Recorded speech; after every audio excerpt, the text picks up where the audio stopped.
আসসালামু আলাইকুম। আপনাদের অসংখ্য ধন্যবাদ। আলহামদুলিল্লাহ, আপনাদের কাছ থেকে অনেক অনুপ্রেরণা আমি পাচ্ছি নতুন নতুন ভালো কিছু ভিডিও দেওয়ার জন্য। তো আজকে আমি আরও একটি সুন্দর ভিডিও আপনাদেরকে তুলে ধরার চেষ্টা করব, যেটা আমরা আসলে ছোটোবেলা থেকেই দেখে আসছি, বাট কখনো সেভাবে বুঝে হয়ে ওঠেনি হয়তো।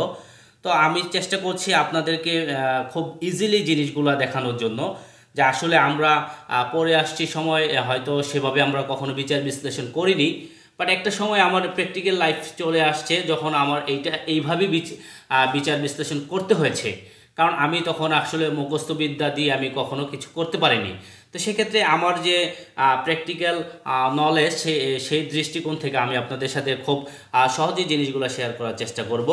যে আজকে আমি যে জিনিসটা দেখব, আমাদের খাদ্য শিল্পের জন্য সবচেয়ে গুরুত্বপূর্ণ একটা বিষয়, সেটা হচ্ছে সমসত্ব দ্রবণ অথবা সমসত্ব মিশ্রণ, যাই বলেন আপনি।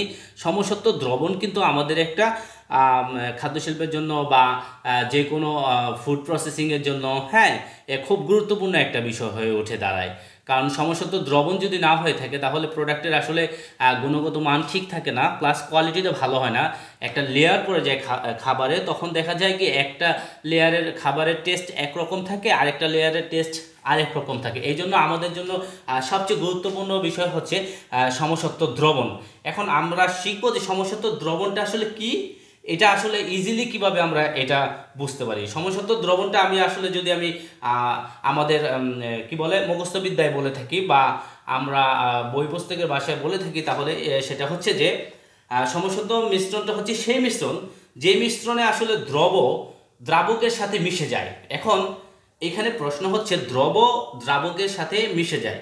এখন এখানে দ্রব কি, দ্রাবক কি, হ্যাঁ, এই জিনিসটা আমরা এখন শিখব। এই জন্য আমি এখন শুরু করছি এই সমসত্ব মিশ্রণ আপনাদেরকে দেখানোর জন্য। আমার যে জিনিসটা এখন এই প্রয়োজন হচ্ছে, এইখানে হচ্ছে একটা ট্রান্সপারেন্ট গ্লাস নিয়েছি আমি।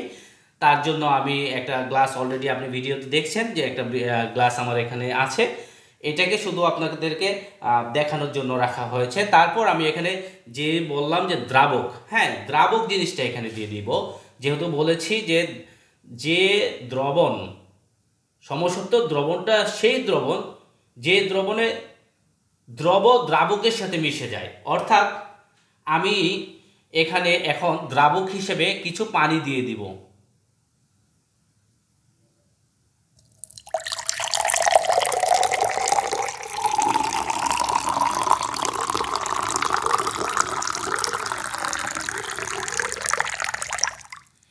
এটা হচ্ছে আমার দ্রাবক হিসেবে কাজ করবে, এটা আমার দ্রাবক। তার মানে হচ্ছে কি, যে দ্রব যখন দ্রাবকের সাথে সম্পূর্ণ মিশে যাবে, তখন আমরা যেই জিনিসটা তৈরি হবে তাকে আমরা বলছি দ্রবণ।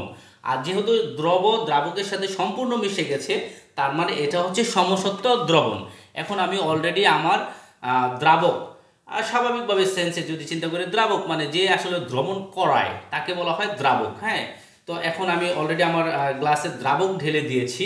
এখন আমি একটু এখানে কিছু দ্রব দিব, দেখবো আমি এই দ্রব হিসেবে আমি এখানে সুগারকে ঢেলে দিলাম, কিছু সুগার দিয়ে দিলাম। অলরেডি আমার সুগার নিচে চলে গেছে। আমি এখন এটাকে নেড়ে দিব ভালো করে, দেখি আমি আমি যে সমসত্ব দ্রবণ বলেছি এটা আসলে সমসত্ব দ্রবণ আসে কি না।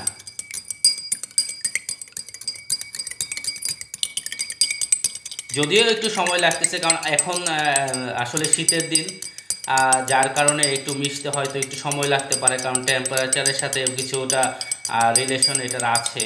তো এখন আমার টেম্পারেচারটা আসলে প্রায় 20-এর মতো পানির। তো সেক্ষেত্রে আমার একটু সময় লাগতে পারে। তো আমি একটু ধৈর্য সহকারে দেখি, যে আমি প্রথমে পানি নিলাম দ্রাবক হিসেবে, তারপর দ্রব হিসেবে দিলাম আমি সুগার। এখন আমি সুগার যখন দিয়েছিলাম তখন এখানে আমি ক্রিস্টাল হিসেবে পেয়েছিলাম, আমার গ্লাসের মধ্যে ক্রিস্টাল হিসেবে তখন ছিল। তো এখন আমি যদি লক্ষ্য করি, আসলে সেই যে দ্রবটা আমি গ্লাসে দিয়েছিলাম, এটা এখনও দেখতে পাওয়া যায় কিনা। হ্যাঁ, আমার কিন্তু গ্লাসের মধ্যে এখনও দেখতে পাওয়া যায়। তার মানে আমার মিশ্রণটা কিন্তু এখনও হয়নি। তা আমি আরও একটু মিশ্রণ করব এখানে ভালো রেজাল্ট পাওয়ার জন্য। এখন আমরা যদি একটু ভালো করে লক্ষ্য করি, যে দেখেন গ্লাসের নিচে আসলে সেই দ্রব খুঁজে পাওয়া যায় কিনা। দেখেন, যদি আপনি লক্ষ্য করেন যে দ্রব আগে যেই পরিমাণ ছিল, এখন কিন্তু দ্রাবকের মধ্যে দ্রবটা সেই পরিমাণ না। দ্রব আসলে একটা আম, কি বলে এটাকে, একটা উপাদান আর কি, যা আছে এটা যে কিছু হতে পারে, হ্যাঁ, যে কোনো কিছুই হতে পারে। আর দ্রাবকও যে যে কোনো কিছুই হতে পারে। যেহেতু সমসত্ব দ্রবণ বলেছি, দ্রবণ মানেই আমরা সাধারণত বুঝে নিই যে লিকুইড টাইপের কিছু হইতে পারে, হ্যাঁ। এই জন্য আমরা এই যে এখন কিন্তু দ্রবটা দ্রাবকের মধ্যে আর নেই, তার মানে এই যে দ্রবণটা তৈরি হয়েছে, এই দ্রব আর দ্রাবক মিলে একটা দ্রবণ তৈরি হয়েছে, হ্যাঁ। এই দ্রবণটাকে আমরা সাধারণত বলি সমসত্ব দ্রবণ। আর এই যে দ্রবণ, যে আসলে দ্রব যে সুগারটা ছিল, সুগারটাকে গলিয়ে যে এটা মিশাতে সাহায্য করেছে, তাকে আমরা বলি দ্রাবক। তার মানে পানি হচ্ছে আমার এখানে দ্রাবক, আর সুগার হচ্ছে দ্রব।